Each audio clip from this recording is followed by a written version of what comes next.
If you kill Americans, if you threaten Americans anywhere on earth, we will hunt you down without apology and without hesitation, and we will kill you.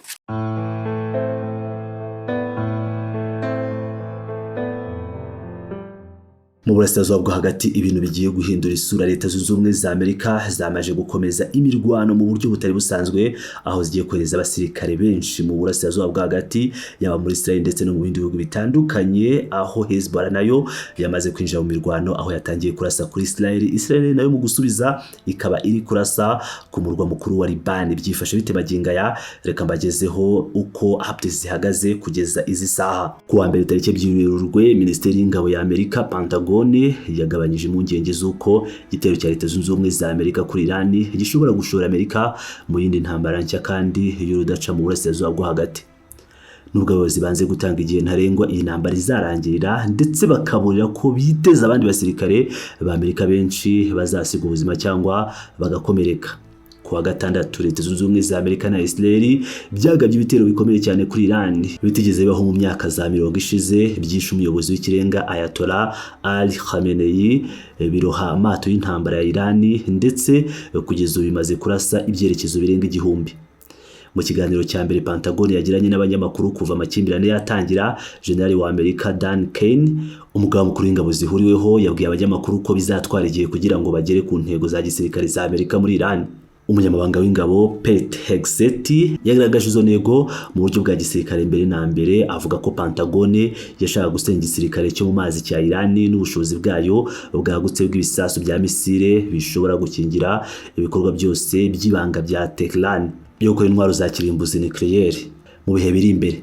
Iran ihakana ko ishaka intwaro za kirimbuzi. Hegseth wahoze ari umunyamabanga wa Fox News akaba n'umuvetera w'ingabo wakoze muri Iraq kuva muri 2005 kugeza muri 2006, ndetse akoherezwa muri Afghanistan muri 2012, yagize ati: kubitangazamakuru ndetse n'abanyapolitiki bo ku ruhande rw'ibumoso baririmba hejuru bati intambara z'urudaca ni muhagarare, iyi si Iraq, ibisura udaca.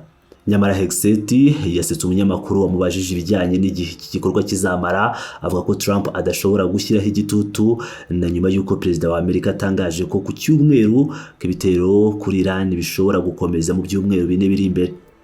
Abasirikare ba Amerika bagizweho ingaruka. Ibitero bya Amerika na Israel byateye Iran gusubiza kwihorera mu buryo bukomeye, ariko nyinshi muri drones na misile byateje akaga cyane, byaburijwemo n'ingabo za Amerika ndetse n'inshuti za Amerika muri ako karere. Nubwo bimeze bityo, bimwe mu bitero byabashije kugeza igihombo kuri Amerika. Igisirikare cya Amerika cyavuze ko umusirikare wa 4 wa Amerika yapfuye ku wa mbere azize ibikomere yagiriye mu bikorwa byo muri Iran. Abasirikare 6 ba Amerika nabo bakomeretse ku wa mbere ubwo buryo bw'ubwirizi bwo mu kirere bwa Kuwait bwarasaga indege zabo 3 z'intambara zo mu bwoko bwa F-15 ku bw'ikosa. Ken yabwiye abari mu kiganiro ati: twiteze kugira ikindi gihombo.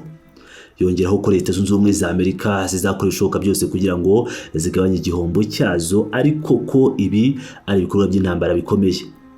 Intambara y'amahitamo. Abademokrate bashinje Trump gushyira ubuzima bw'abanyamerika mu kaga mu ntambara yo kwihitiramo, bananenga impamvu atanga zo kwivana mu biganiro by'amahoro iby'umuhuza igihugu cya Oman cyavuze ko byatangaga icyizere.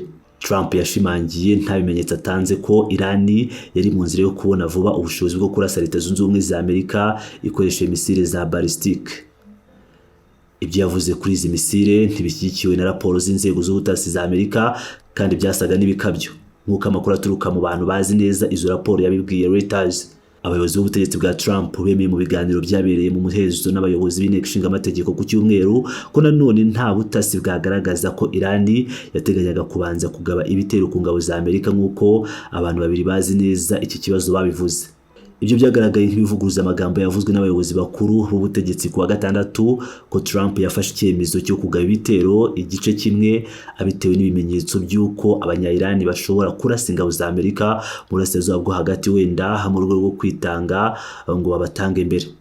Trump nk'uko umwe mu bayobozi yabivuze, ntabwo yari guceceka ngo areke ingabo za Amerika ziri muri kariya karere zikomeze kwakira ibitero. Ikusanyabitekerezo rya Reuters ryo mu mpera z'icyumweru rigaragaza ko umunyamerika umwe gusa mu bantu 4 ari ushyigikiye ibitero bya Amerika kuri Iran. igice kimwe bitewe n'impungenge z'uko ingabo za Amerika zizagirirwa nabi, ibyo bamwe mu basesenguzi bavuga ko bishobora kurushaho kugabanya icyizere imbere y'amatora yo hagati ateganyijwe mu Gushyingo. Ubwiyongere bw'ingabo burakomeje uko intambara yo mu kirere hagati ya Amerika na Israel irwanya Iran yagutse ku wa mbere. Ken yavuze ko iyoherezwa ry'ingabo za Amerika mu burasirazuba bwo hagati ryakomeje ndetse na nyuma y'iyoherezwa ry'ingabo rya mbere rinini kuva mu gihe cyo gutera Iraq muri 2003. Ken yabwiye abanyamakuru ati iki si igikorwa gusa cyo mu ijoro rimwe, intego za gisirikare, ubuyobozi bwa CENTCOM hamwe n'ingabo zahawe bizafata igihe kugira ngo zigerweho, kandi mu bihe bimwe na bimwe bizaba akazi kagoranye kandi gakomeye cyane. Ndetse na nyuma y'ibitero bya Amerika na Israel, abayobozi b'idini rya kikonservateri muri Iran ntibigeze bagaragaza ikimenyetso na kimwe cyo kurekura ubutegetsi. Inzobere mu bya gisirikare zivuga ko ingufu z'ikirere za Amerika na Israel nta ngabo ziri ku butaka zirwanisha intwaro zishobora kutaba zihagije ngo zibakureho. Exet yavuze ko nta ngabo za Amerika ziri ku butaka, ariko kandi yanze guhakana burundu ko ibyo bishoboka. Exet yagize ati ntitugiye kwinjira mu mukino wo kuvuga ibyo tuzakora cyangwa tutazakora. Perezida Trump yizeza ko abanzi bacu basobanukirwa ko tuzagira kure hashoboka kugira ngo duteze imbere inyungu z'Abanyamerika, ariko ntabwo turi bicucu kuri ibyo. Ntabwo ukeneye kohereza abantu 200,000 hanyuma ngo ubagumishe y'imyaka 20. Reka dukomeze ku bijyanye na Hezbollah, aho ikomeje kurasa muri Israel ndetse na Israel ikaba yahisemo guhita irasa ku murwa mukuru wa Liban.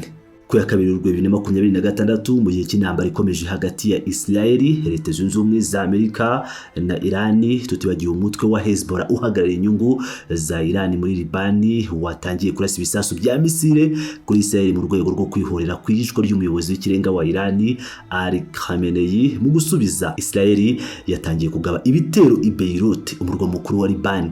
Iki gitero ni ukongera ubukana bukomeye mu makimbirane yagutse mu burasirazuba bwo hagati. Ubundi bintu byaturutse amakimbirane ya Hezbollah na Israel yatangiye 2023 kugeza ubu n'ibibazo bya Iran na Leta Zunze Ubumwe za Amerika byo muri 2026. Nyuma y'iyaduka ry'intambara ya Gaza mu kwakira 2023, Israel n'umutwe wa Kisilamu w'Abashia wo muri Liban, Hezbollah bagiye bagirana amakimbirane nk'igice cy'inzangano z'igihe kirekire hagati y'impande zombi kuva umutwe washingwa mu 1982. Hezbollah ryagabye ibitero kuri Israel mu gihe cy'umwaka umwe nyuma y'ibitero byo kuwa 7 kwakira mu rwego rwo kwifatanya n'abarwanyi ba Palestine. Mu gusubiza, Israel yateye mu majyepfo ya Liban mu kwakira 2024 ivayo nyuma y'amasezerano yo guhagarika imirwano yari ishyigikiwe na Leta Zunze Ubumwe za Amerika mu mpera zo Gushyingo.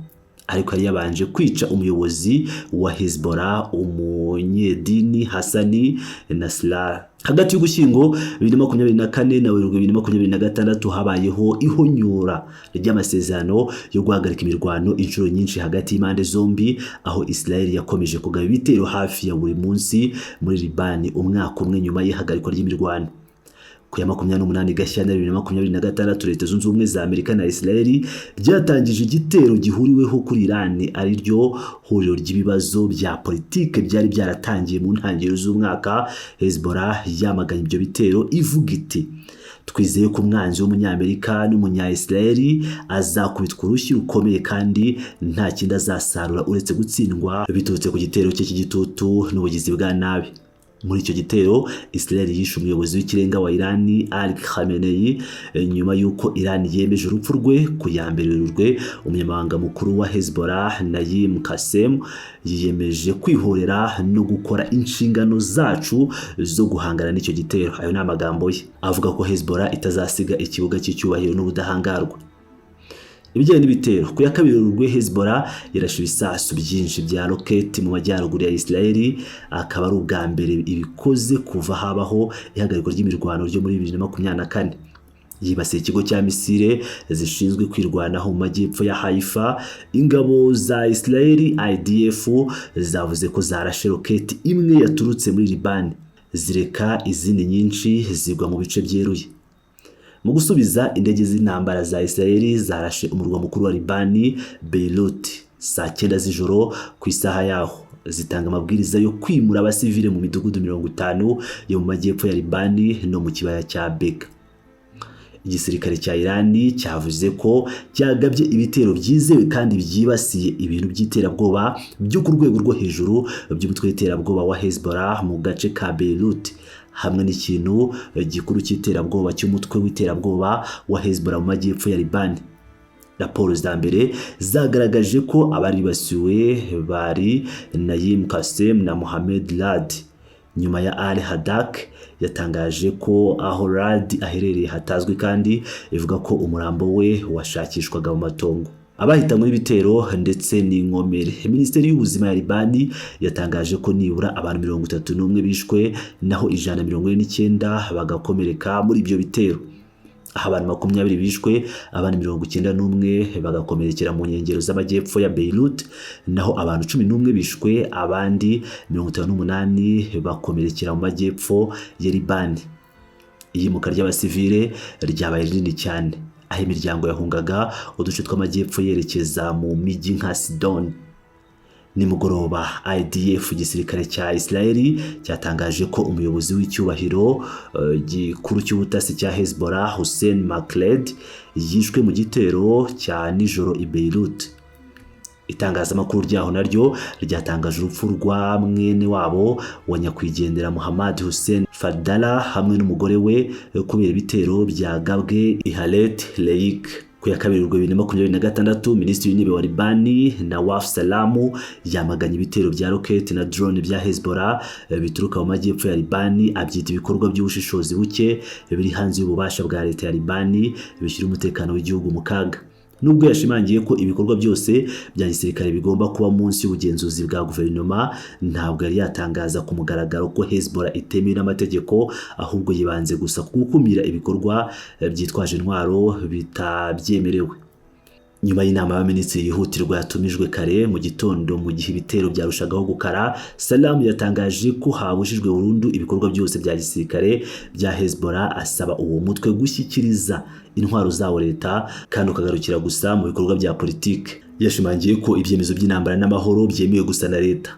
Yamagana ibikorwa byose batari bemerewe byaturutse ku butaka bwa Libani kandi asaba inzego z'umutekano gukumira uko guhunyura amategeko no guta muri yombi ababigizemo uruhare. Ikigo cy'igihugu gishinzwe amakuru cyatangaje ko Minisitiri w'Ubutabera Adel Nassar yasabye umushinjacyaha mukuru mu rukiko rusesa imanza Jamal Hajjal na komiseri wa guverinoma mu rukiko rwa gisirikare guha inzego z'umutekano inshingano zo guhita zita muri yombi abagize uruhare mu kurasa za roketi baturutse mu majyepfo ya Libani berekeza muri Israel.